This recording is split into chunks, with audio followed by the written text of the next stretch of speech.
Livro completo de bruxaria, de Raymond Buckland, parte 2. Alguns instrumentos de tortura usados nos julgamentos das bruxas de Bamberg. A acusação de adorar o demônio, frequentemente associada aos bruxos, é ridícula. O demônio é puramente uma invenção cristã, não há nenhuma menção a ele, como tal, antes do Novo Testamento. Na verdade, é interessante notar que todo o conceito de maldade associado ao demônio decorre de um erro de tradução. A palavra original hebraica a Satã, que aparece no Velho Testamento, e a palavra grega diabolos, do Novo Testamento, significam simplesmente oponente ou adversário. É preciso lembrar que a ideia de dividir o poder supremo em dois, o bem e o mal, é de uma civilização avançada e complexa. Os deuses antigos, ao longo de todo o seu gradativo desenvolvimento, eram muito humanos, o que significa que tinham, por natureza, um lado bom e um lado mau. Foi a ideia de uma divindade constituída apenas de bondade e amor que tornou necessário o surgimento de um antagonista. Numa linguagem simples, só se pode ver a cor branca se existir uma cor contrária, o preto, com a qual a comparar. Essa visão de um Deus constituído apenas de bondade foi desenvolvida por Zoroastro, Zaratustra, na Pérsia, no século VII BCE. A ideia disseminou-se posteriormente para o oeste e foi adotada pelo mitraísmo e, depois, pelo cristianismo. O Maleus Maleficarum é composto de 3 partes, sendo que a primeira trata das 3 condições necessárias para a bruxaria: o diabo, a bruxa e a permissão de Deus Todo-Poderoso. Nesse livro, o leitor é advertido, pela primeira vez, de que não acreditar em bruxaria é heresia. Discutem-se, então, se as crianças podem ser geradas por íncubos e súcubos, a copulação das bruxas com o demônio, se as bruxas podem influenciar a mente dos homens, incitando-os ao amor ou ao ódio, se as bruxas podem embotar o poder de gestação ou obstruir o ato venéreo, se as bruxas podem fazer truques de prestidigitação, de modo que o órgão masculino pareça inteiramente afastado e separado do corpo, as várias maneiras pelas quais uma bruxa pode matar uma criança no útero, etc., etc.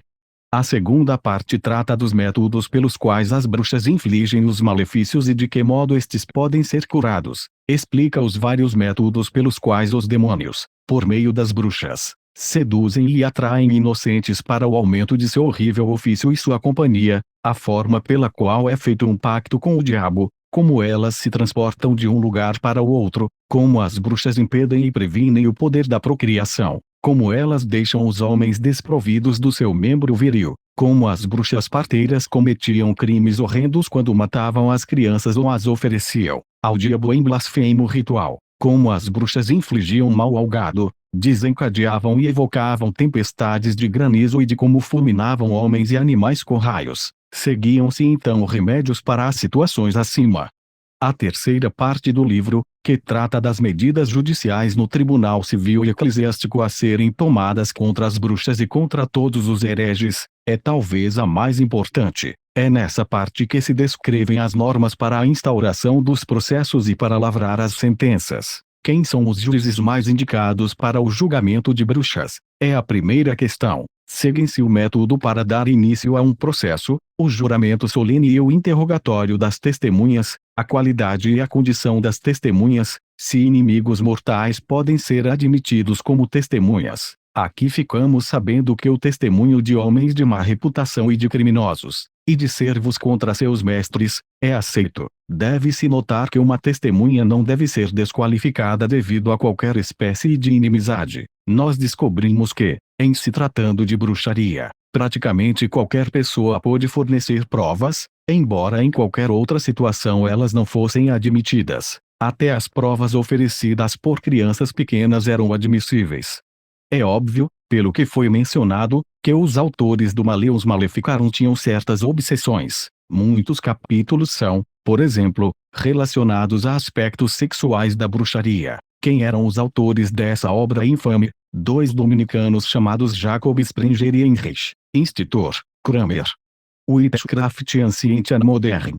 Raymond Buckland.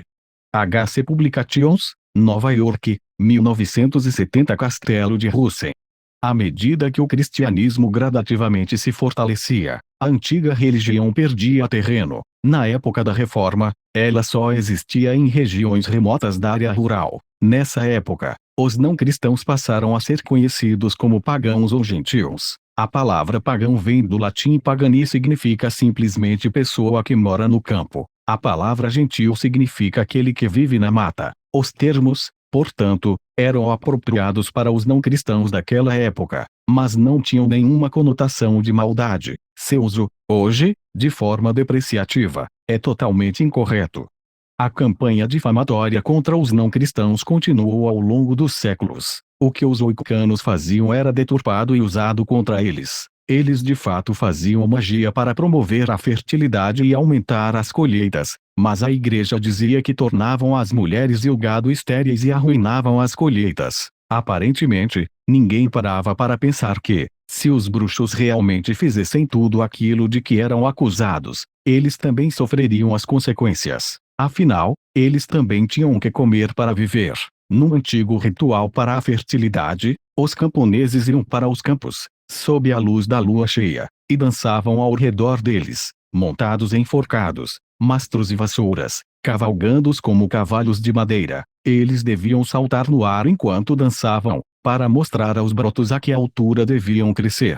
Uma forma inofensiva de magia simpática. A igreja, no entanto, dizia não apenas que eles estavam agindo contra as colheitas, mas que na verdade voavam em seus mastros. Claramente um ato demoníaco.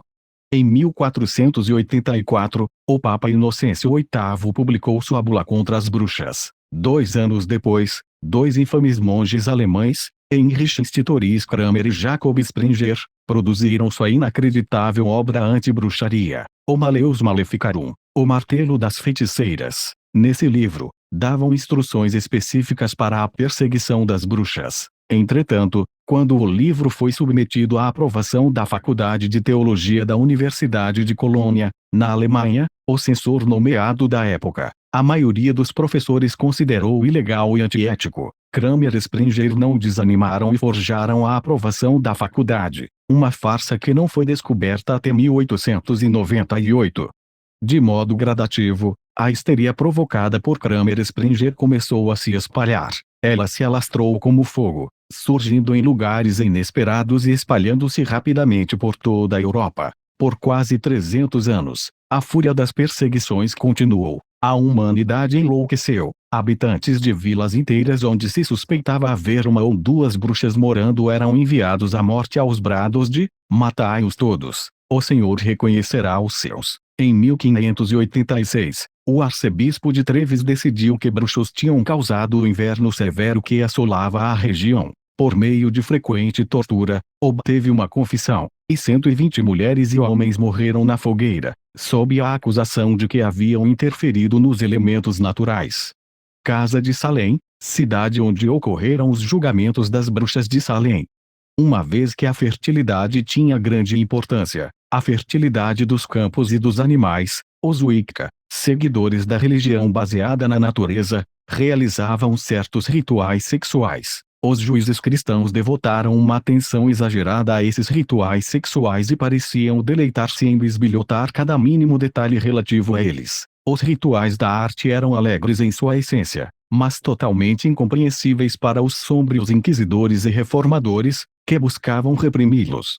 Uma estimativa grosseira do número total de pessoas queimadas, enforcadas ou torturadas até a morte sob a acusação de bruxaria é 9 milhões. Obviamente nem todas eram seguidoras da antiga religião. Tratava-se de uma ótima oportunidade para alguns se verem livres de qualquer um contra o qual tivessem algum rancor.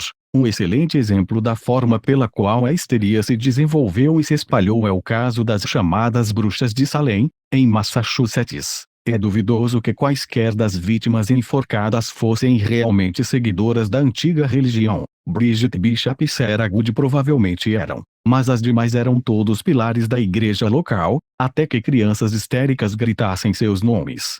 Mas e quanto ao satanismo? Os bruxos eram chamados de adoradores do diabo. Havia alguma verdade nisso? Não, ainda que, como em todas as acusações, houvesse uma razão para essa crença. Em seu início, a igreja era extremamente dura com seus seguidores. Ela não apenas determinava a forma pela qual os camponeses prestavam culto, mas também as formas pelas quais viviam e amavam. Franzia-se o senho até mesmo para o intercurso sexual entre casais casados. Achava-se que não se devia ter nenhuma alegria no ato, permitido apenas para a procriação. O intercurso era ilegal nas quartas-feiras, nas sextas-feiras e nos domingos, pelos 40 dias que antecediam o Natal e pelo mesmo tempo antes da Páscoa, por 3 dias antes de receber a comunhão e da concepção até 40 dias após o parto. Em outras palavras, somente em aproximadamente 2 meses por ano podia-se ter relações sexuais com o cônjuge, mas sem sentir prazer com o ato, é claro.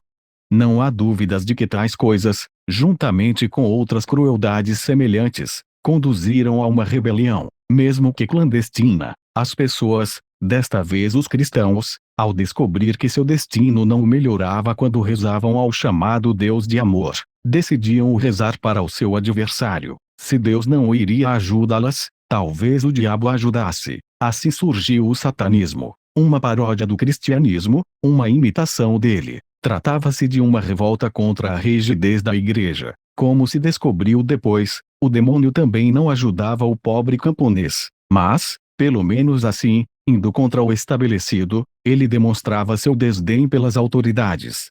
Não levou muito tempo até que a Santa Madre Igreja percebesse essa rebelião. O satanismo era anticristão. A bruxaria também era, aos olhos da Igreja, anticristã. Logo, bruxaria e satanismo eram uma coisa só.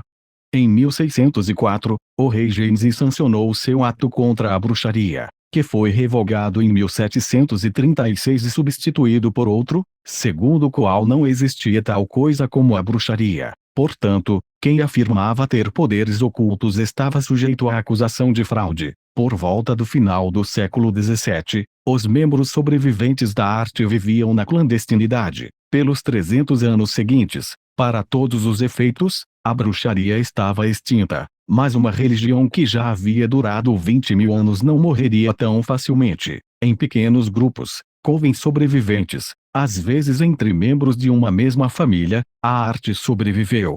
No campo literário, o cristianismo chegou ao seu apogeu. A imprensa foi inventada e desenvolvida durante as perseguições. Portanto, qualquer coisa publicada sobre o tema da bruxaria era escrita do ponto de vista da Igreja. Os livros posteriores tinham como referência apenas esses primeiros trabalhos. Naturalmente, então, o preconceito contra a antiga religião era severo. Na verdade, foi apenas em 1921, quando a doutora Margaret Alice Murray escreveu o It Cult in Western Europe, que a bruxaria foi examinada de um ponto de vista não preconceituoso. Estudando os registros dos julgamentos na Idade Média, Murray, uma eminente antropóloga e professora de egiptologia da Universidade de Londres, encontrou pistas que pareciam indicar a existência de uma religião pré-cristã, definida e organizada, por trás de toda a sujeira disseminada pelas alegações cristãs. Embora as teorias dela tivessem, por fim,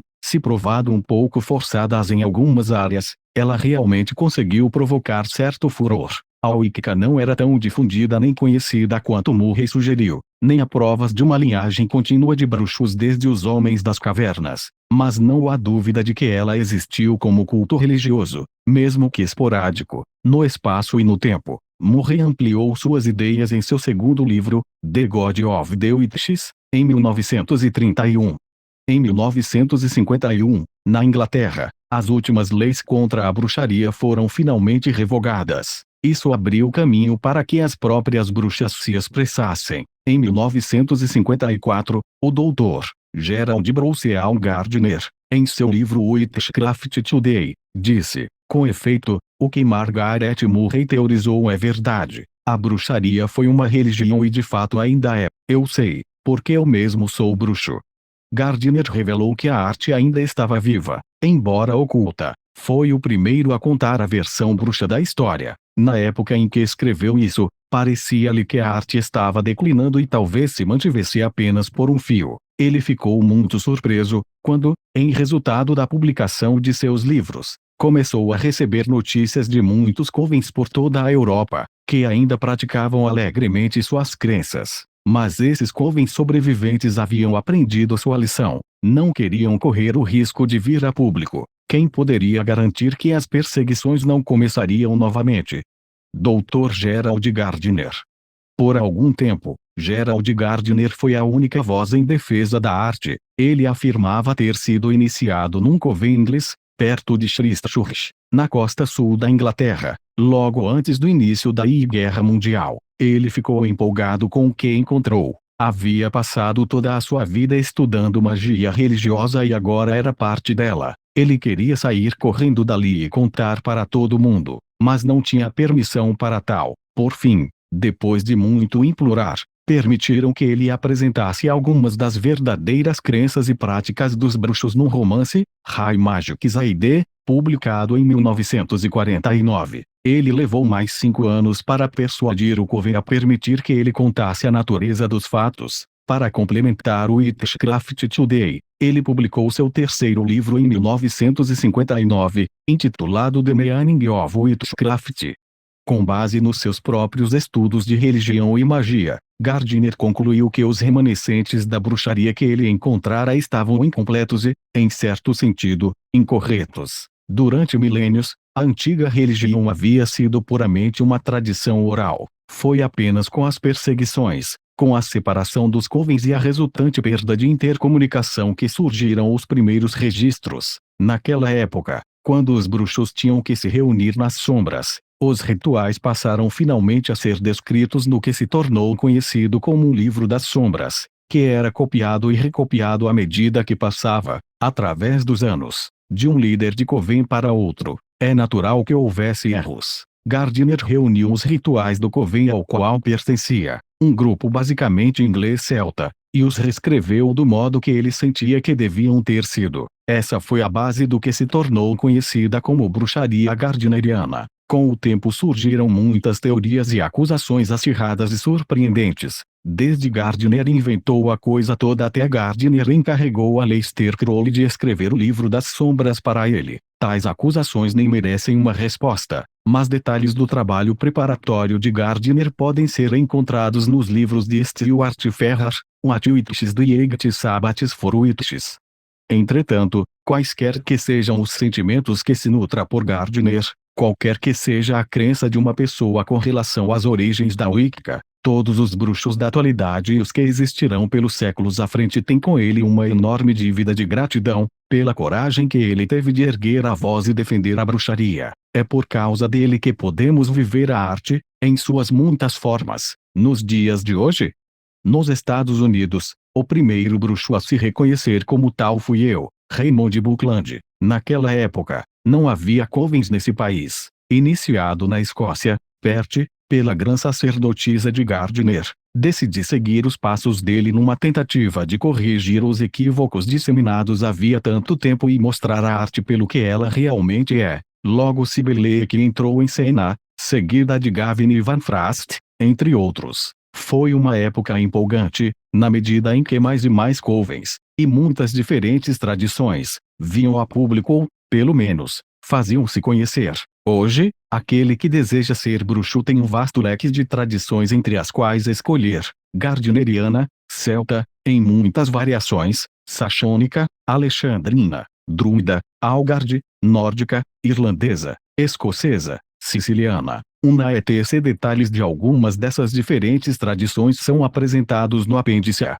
É admirável que existam tantos, e tão variados, ramos, denominações ou tradições, de bruxaria. Como eu disse na introdução deste livro, todos somos diferentes. Não é de surpreender que não exista uma religião que sirva para todas as pessoas. Da mesma maneira, não existe um tipo único de bruxaria que sirva para todos os bruxos. Alguns gostam de muitos rituais, enquanto outros prezam a simplicidade. Alguns são de origem celta, outros de origem saxã, irlandesa, italiana ou outra. Alguns são a favor do matriarcado, outros, do patriarcado, e ainda existe quem busque o equilíbrio. Alguns preferem cultuar em grupo, coven, enquanto outros preferem o culto solitário. Com o grande número de denominações que existe hoje em dia, é mais provável que todos encontrem um caminho que possam seguir de boa vontade.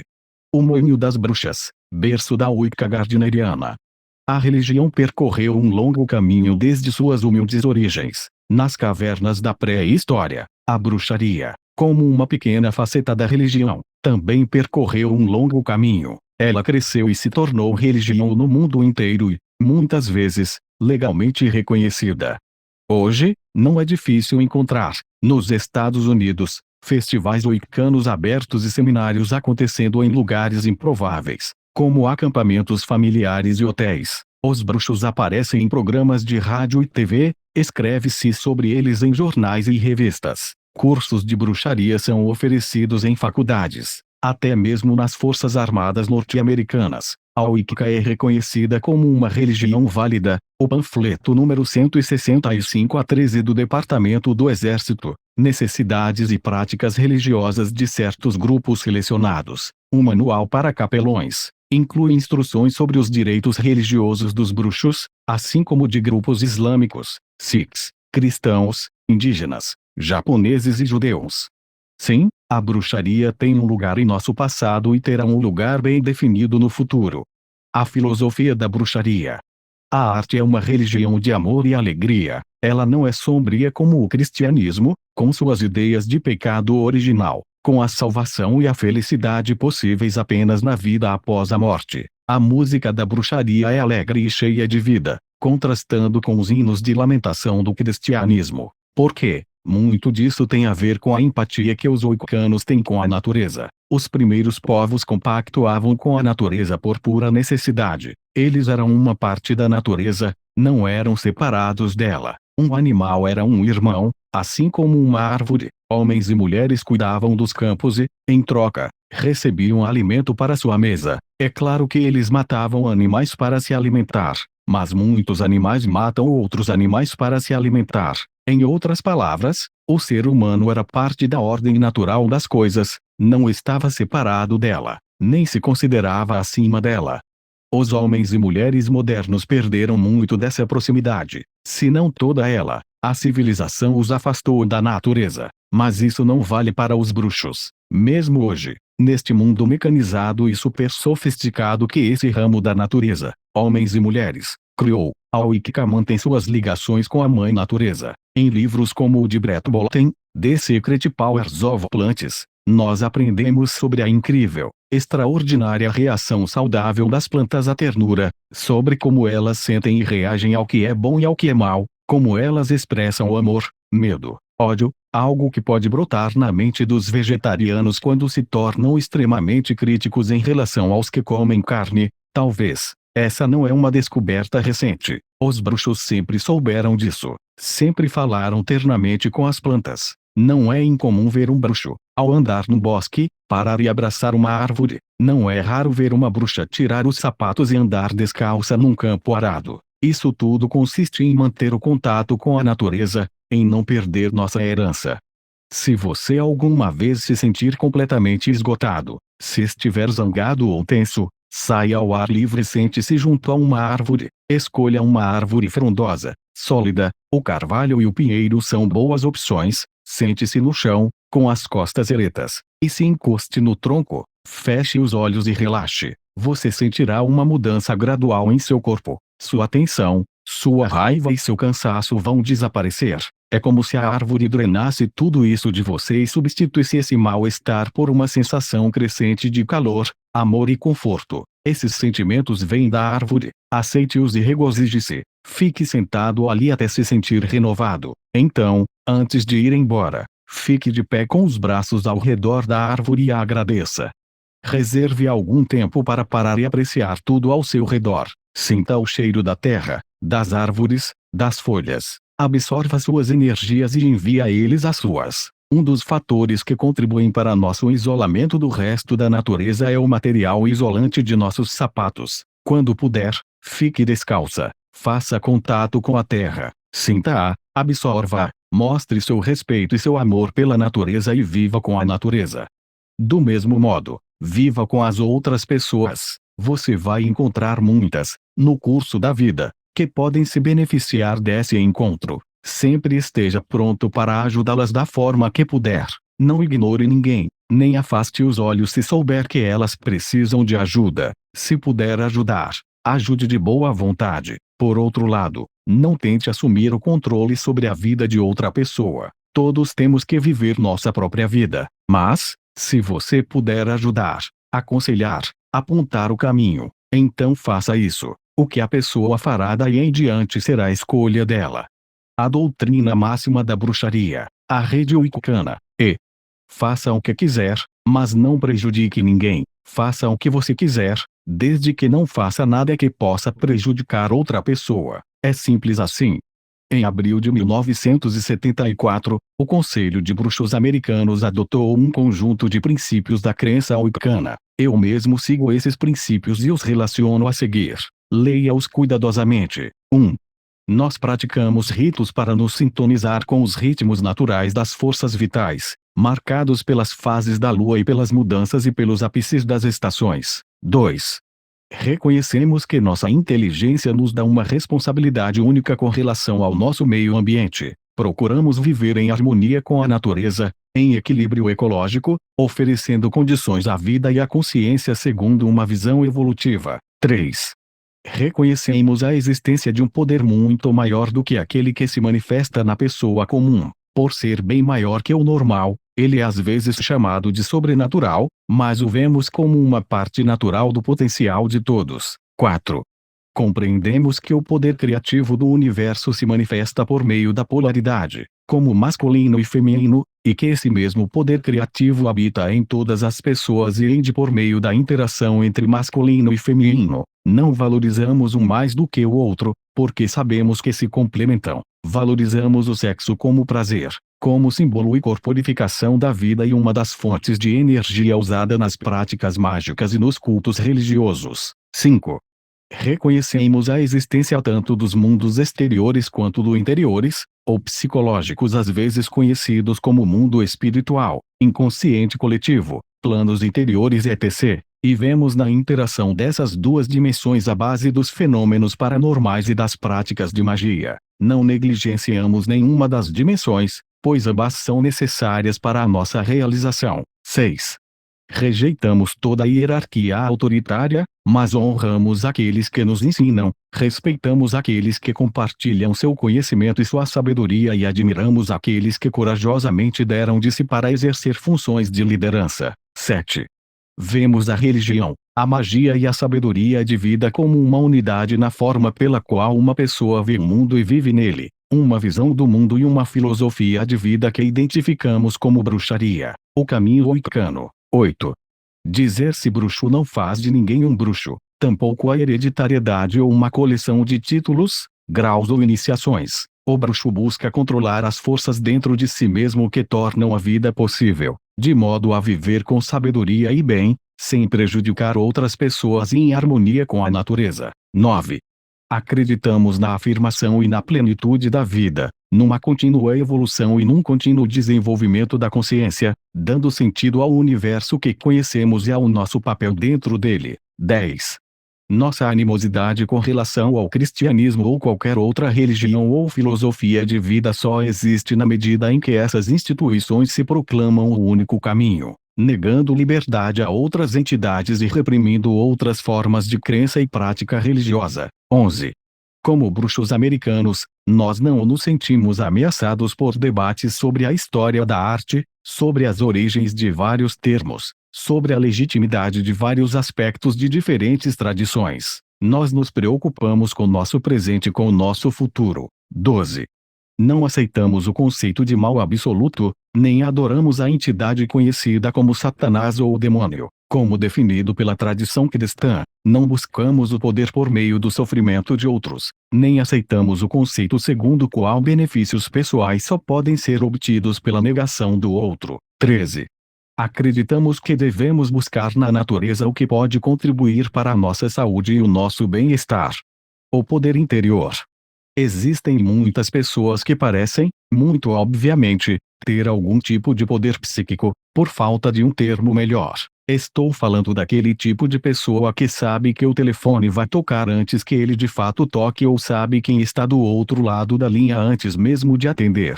Pessoas como Rigeler são capazes de demonstrar esse poder de forma mais ostensiva, dobrando chaves e colheres sem nenhum contato físico. Outros têm visões ou parecem ser capazes de fazer as coisas acontecerem. Essas pessoas muitas vezes têm uma afinidade peculiar com os animais.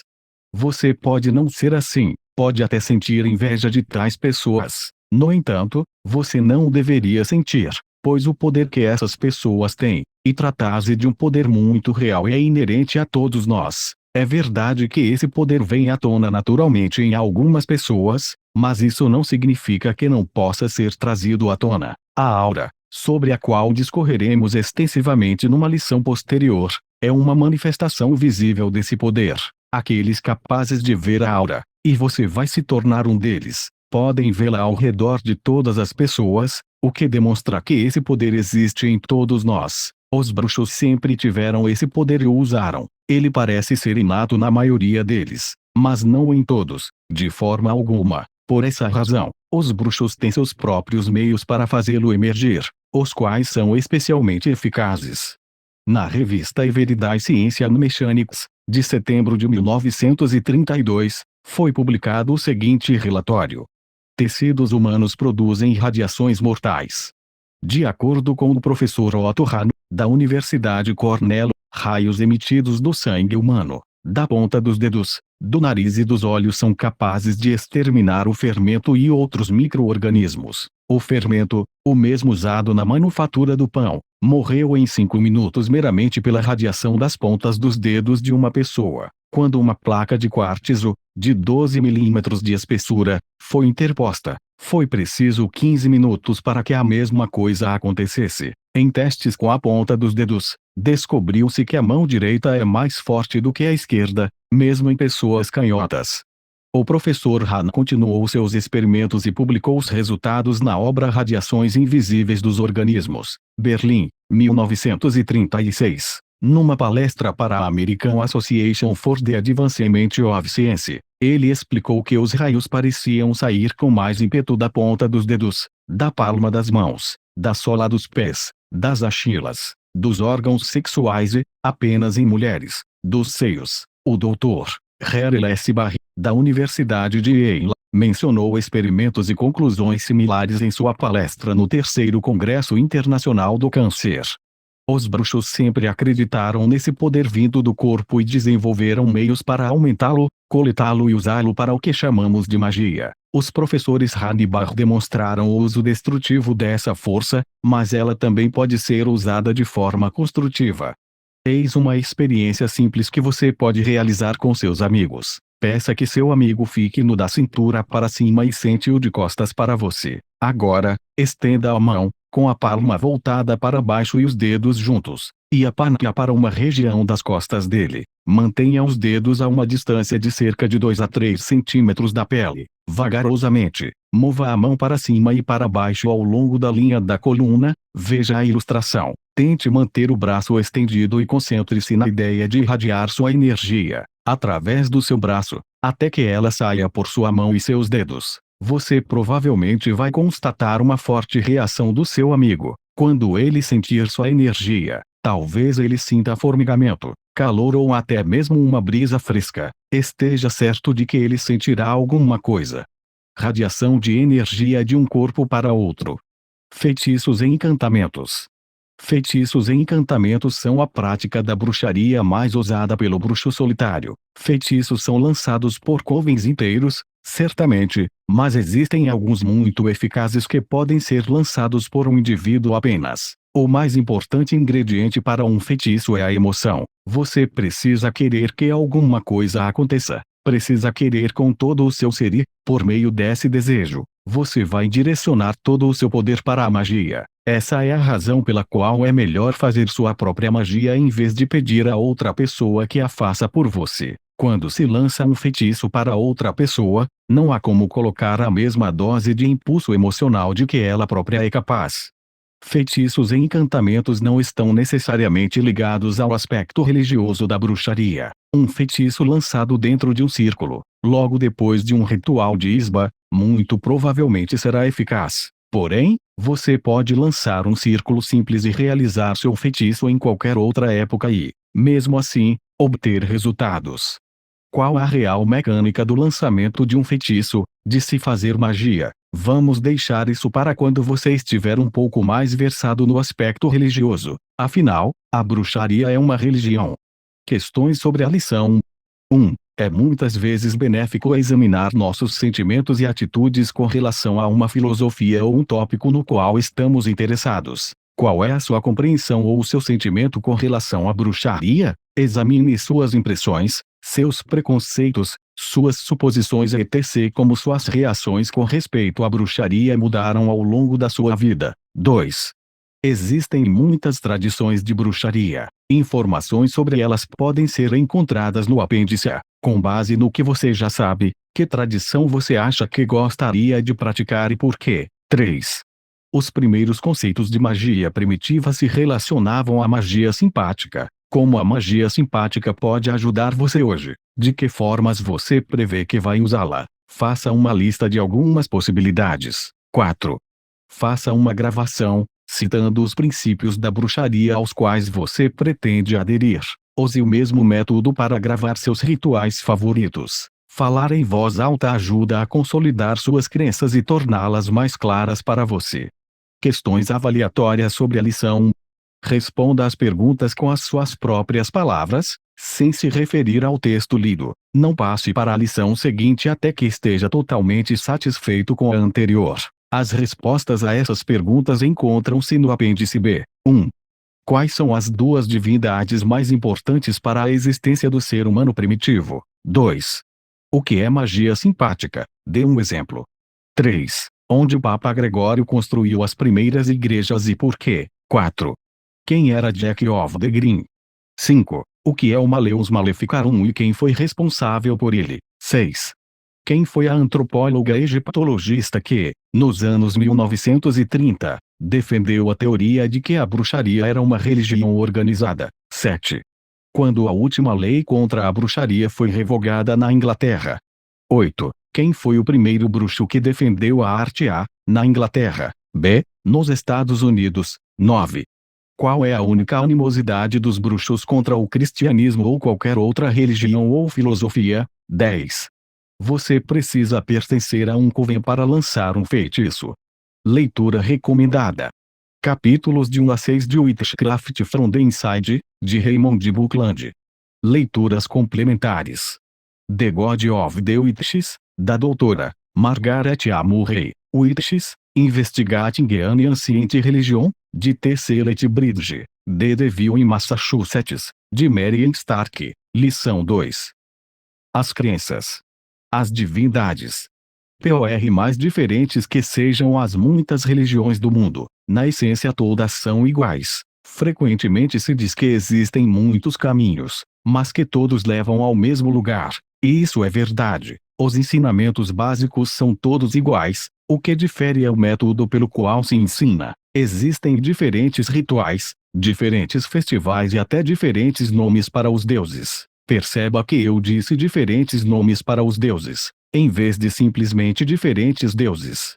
Friedrich Max Müller diz que a origem da religião é um indelével sentimento de dependência em relação a um poder superior que é inato na mente humana. E Sir James George Frazer, em O Ramo de Ouro, define a religião como sendo uma propiciação ou conciliação dos poderes superiores ao homem, os quais se acredita que direcionem e controlem o curso da natureza e a vida humana. O poder superior à divindade suprema é uma força sem gênero, que está tão além de nossa compreensão que podemos apenas ter um vago entendimento do seu ser. Ainda assim sabemos que ela existe e, muitas vezes, desejamos nos comunicar com ela. Como indivíduos, desejamos agradecê-la pelo que temos e pedir pelo que precisamos. Como podemos fazer isso com um poder tão incompreensível? No século VI a.C., o filósofo Xenófanes evidenciou o fato de que as divindades são determinadas por fatores étnicos. Ele sublinhou que os negros da Etiópia viam seus deuses com traços negroides, enquanto os deuses dos Trácios eram brancos, com cabelos vermelhos e olhos cinzentos. Ele cinicamente comentou que, se os cavalos e bois pudessem esculpir, eles provavelmente representariam seus deuses na forma animal. Cerca de 750 anos depois, Máximo de Tiro disse exatamente a mesma coisa, que os homens reverenciam seus deuses em qualquer forma que lhes pareça inteligível. Imagem da deusa. Imagem do Deus. Na lição 1, você aprendeu que, em seu desenvolvimento inicial, as pessoas passaram a adorar duas divindades principais, o deus cornífero da caça e a deusa da fertilidade. Eles eram nossas representações, sob formas compreensíveis, do poder supremo que de fato rege a vida. Nas várias áreas do desenvolvimento humano, vemos que essas representações tornaram-se, para os antigos egípcios, Ísis e Osíris, para os hindus, Siva e Parvati, para os cristãos, Jesus e Maria. Em quase todos os exemplos, existem exceções, a divindade suprema era equalizada como o masculino e o feminino, dividida em um deus e uma deusa. Isso parece ser o mais natural, uma vez que em qualquer lugar na natureza pode-se encontrar essa dualidade. Com o desenvolvimento da arte, como a conhecemos, existiu também, como vimos, essa dualidade de um deus e uma deusa. Os nomes das divindades. Conforme mencionado na lição 1, os nomes das divindades variam dependendo do lugar.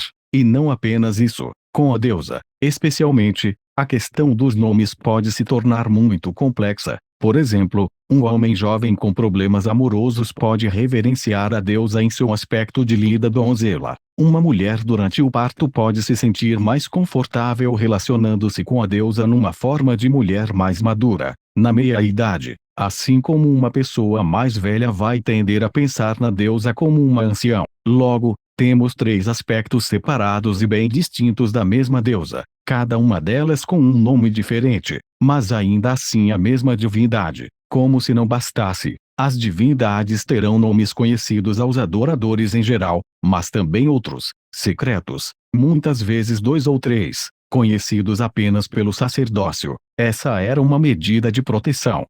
Pan, deus grego da natureza e da fertilidade, nativo da Arcádia. Como tal, ele é o deus dos rebanhos de ovelhas e é geralmente representado como uma criatura muito sensual, um homem com os cabelos despenteados até os quadris, com orelhas pontudas, chifres e pés de bode. Ele perambula pelas montanhas e pelos vales, perseguindo ninfas ou liderando-as em suas danças. É um deus muito musical, inventor da siringe, ou flauta de pão. Ele é considerado filho de Hermes. Poutinãs Concise Mitological Dictionary. Joseph Caster. Poutinã, Nova York, 1963.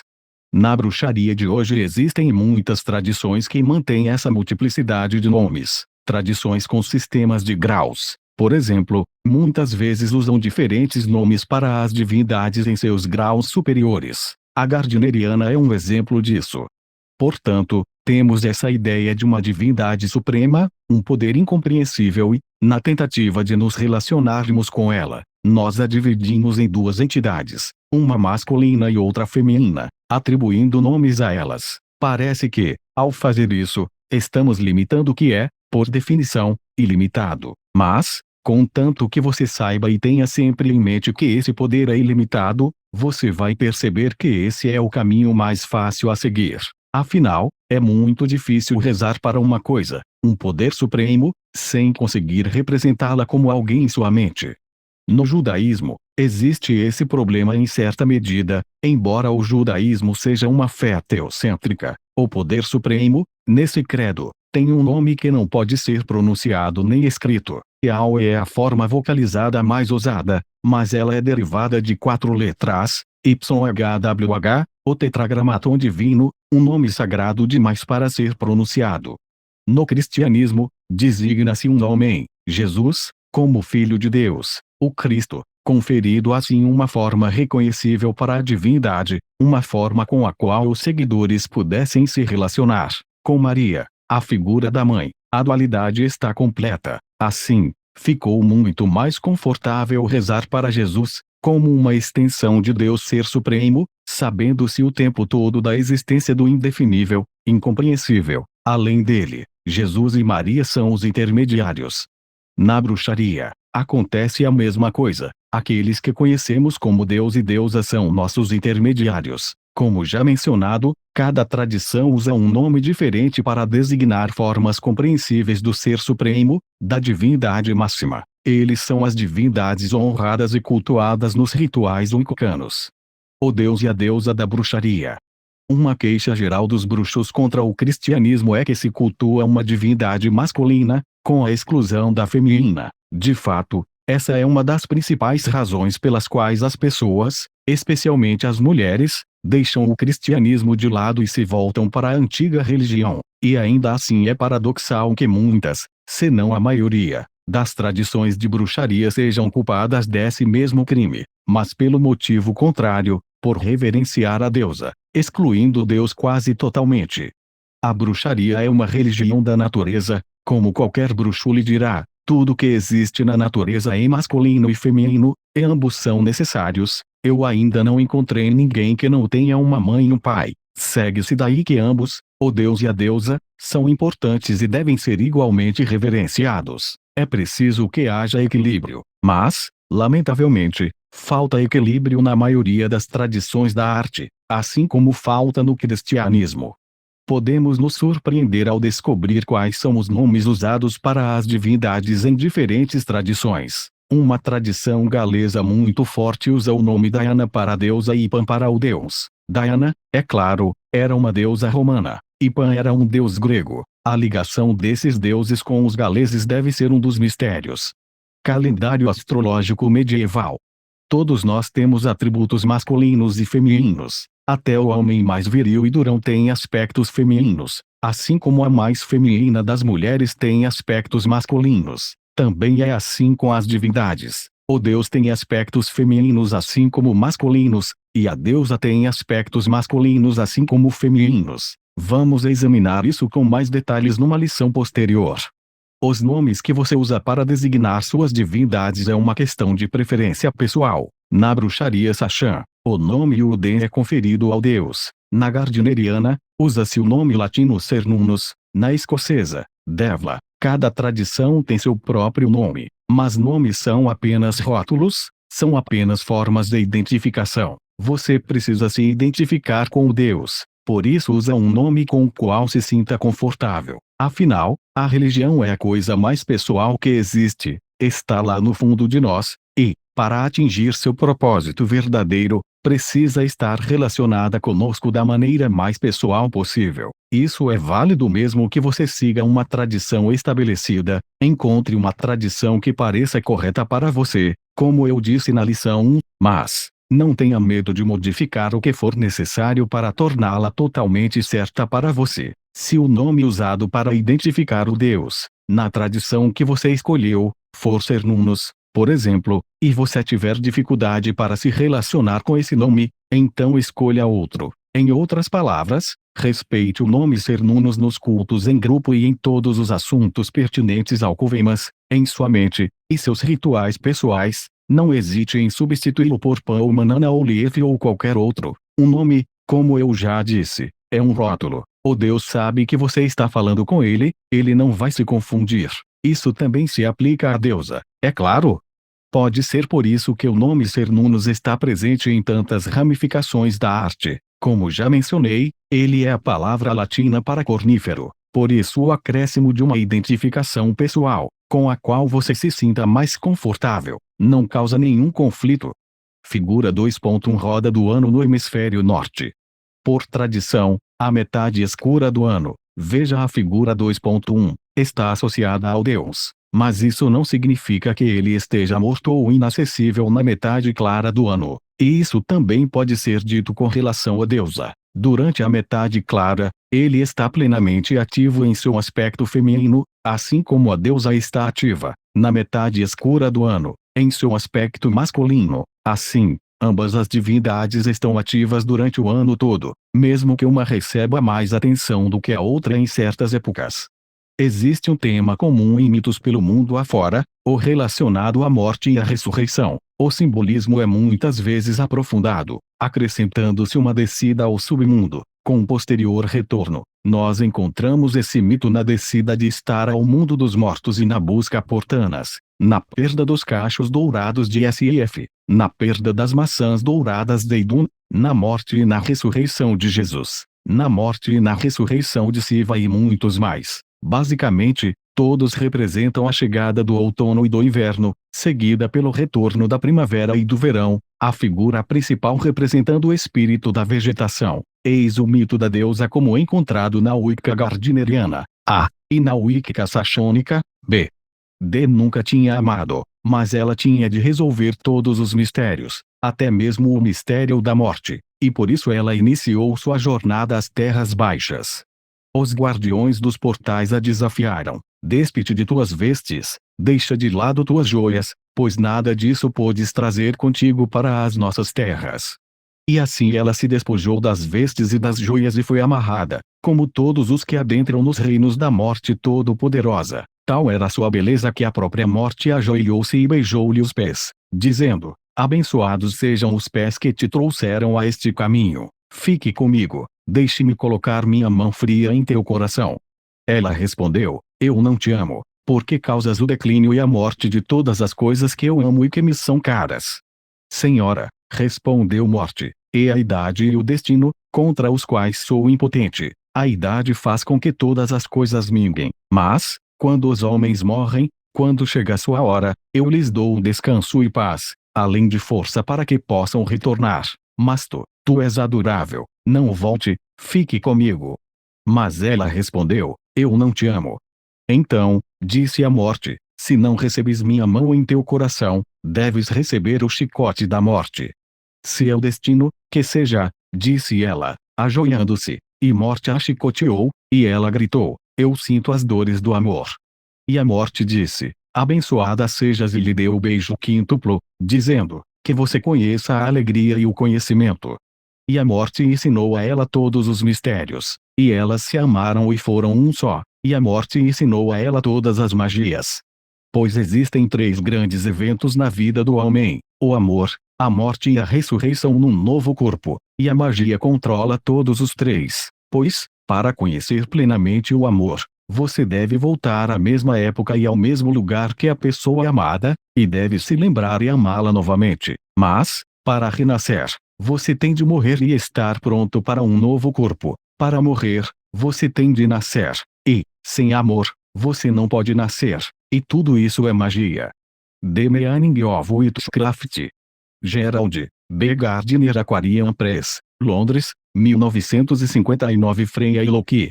Todos os dias, Freya, a mais adorável das deusas, brincava e corria pelos campos. Um dia, ela se deitou para descansar. Enquanto dormia, o hábil Loki, o travesso, o enganador dos deuses, espiava o resplendor do Brosingamene, o colar mágico dela, feito de Galdra, seu companheiro constante, silencioso como a noite. Loki foi até a deusa e, com dedos de uma leveza adquirida ao longo das eras, removeu o colar de prata do nível pescoço da deusa.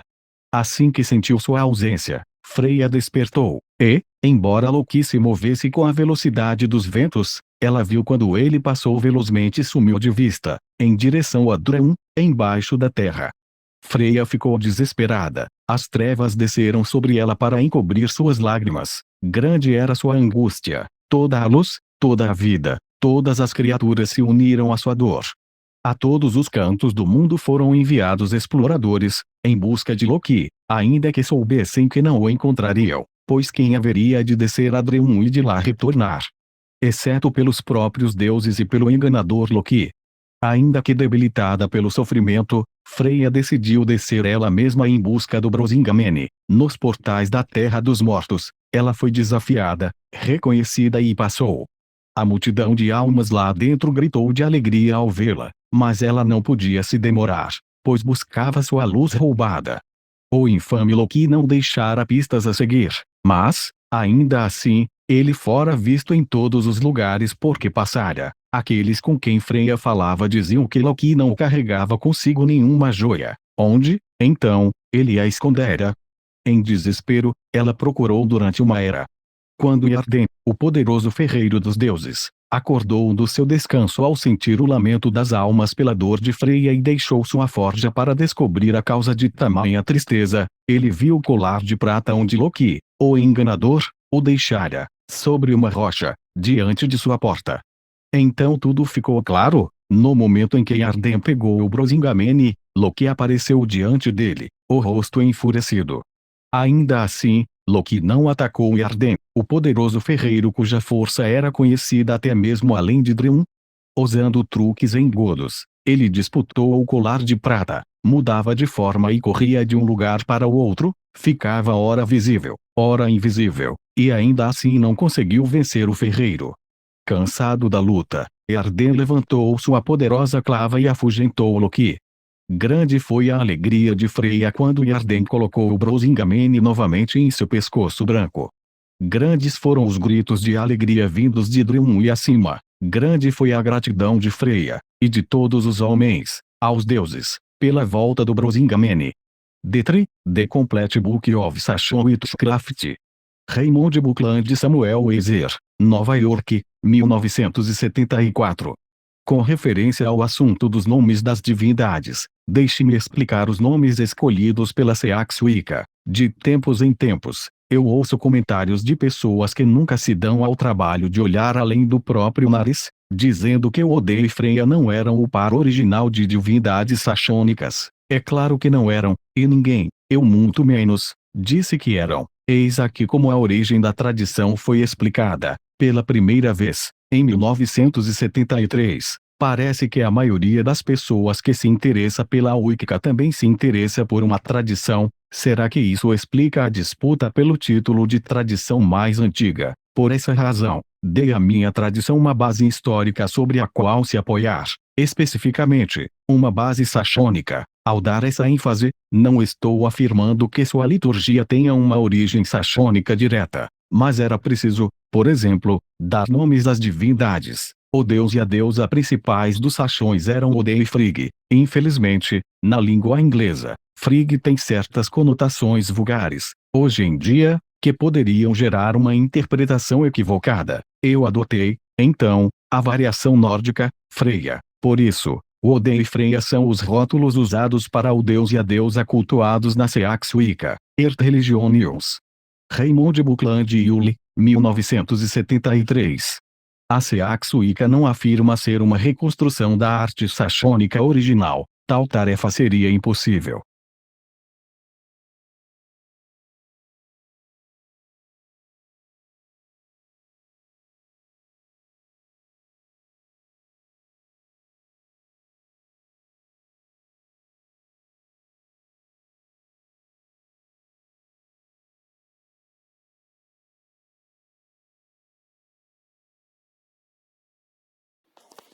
Deixe seu like, compartilhe, curta o canal. Até o próximo áudio.